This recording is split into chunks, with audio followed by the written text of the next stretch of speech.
Salut Céline, j'ai 30 ans et je n'ai plus mes règles. Est-ce que je peux retrouver un cycle régulier? Donc normalement, oui, c'est pas normal de ne plus avoir ses règles à 30 ans, à moins qu'il y ait vraiment un gros déséquilibre hormonal. Donc ça, c'est plutôt à voir avec un endocrinologue ou avec un médecin. Mais moi, de manière générale, toutes les personnes que j'ai accompagnées dans mon programme et que j'accompagne encore, et j'en ai encore une il y a quelques jours qui m'a dit que du coup elle avait retrouvé ses règles au bout de plus de 8 mois d'absence de règles, d'aménorrhée. Hein, voilà, l'absence de règles, ça s'appelle l'aménorrhée. Et quand je regarde un petit peu les personnes qui perdent leurs règles, souvent c'est la même chose. On revient un petit peu vers les mêmes problématiques, c'est-à-dire on a beaucoup de carences. C'est-à-dire qu'on a supprimé une catégorie d'aliments, on a supprimé pas mal de choses et donc du coup on a des carences. On se retrouve en dénutrition, on a une mauvaise répartition des macronutriments. C'est souvent des personnes qui ont supprimé les protéines, les glucides ou les lipides, ou alors qui mangent trop peu de calories. Enfin, souvent, c'est des personnes qui sont à 1000-1200 calories. Ou alors aussi, ça peut venir d'un traumatisme.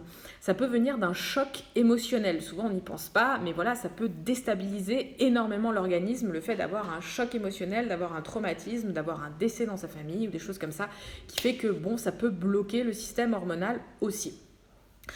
Donc, bien sûr qu'on peut retrouver un cycle régulier, mais voilà, il va falloir qu'on aille un petit peu remonter le niveau de calories.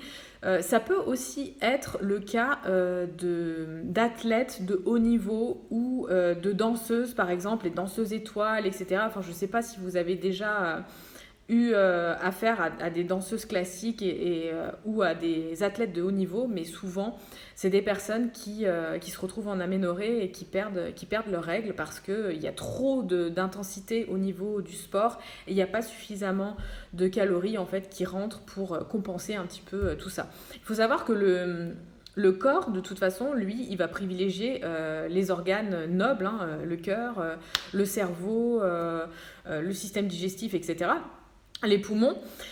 Et en fait, en gros, à ce moment-là, si on n'a pas assez de calories, on s'en fiche de procréer, hein, c'est pas son problème. Puis d'abord, on n'a pas assez de calories pour nous-mêmes. Qu'est-ce qu'on va pouvoir donner à notre enfant qui va arriver? Donc du coup, le système hormonal, il se met complètement en veille.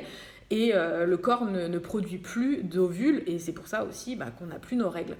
Donc si vous êtes dans ce cas-là et que vous avez peut-être trop baissé vos calories pendant une période, que vous êtes trop mis au sport, que vous avez trop fait de choses, que vous ne mangez pas suffisamment, que c'est possible en effet que ce soit à cause de tout ça. Voilà, donc moi ce que je vous conseillerais à ce moment-là, c'est peut-être de remettre le nez dans vos calories, de regarder combien vous consommez, peut-être de réduire un petit peu votre activité physique si vous en faites un petit peu trop, pour réguler un petit peu tout ce cycle hormonal.